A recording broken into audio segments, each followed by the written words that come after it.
İlk gəlişimdə bura çox ağır vəziyyətdə olmuşam.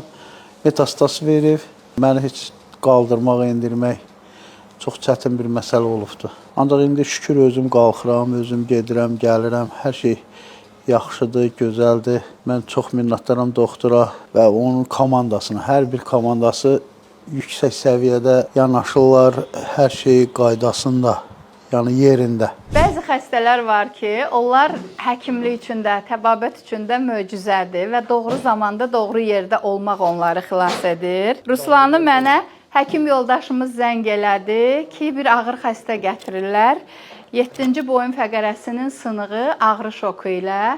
Dərhal dəyərli Toğrul Cavadova zəng elədim, neyrocərrah və anında gəlib müdaxiləsi ilə xəstənin həyatını birinci dəfə orada xilas etdik. Əməliyyat qurtardı, hər şey yaxşı. Xəstəni bir neçə gün sonra evə aparıblar. Kontrola gələrkən dedilər xəstə çox təngənəfəsdir.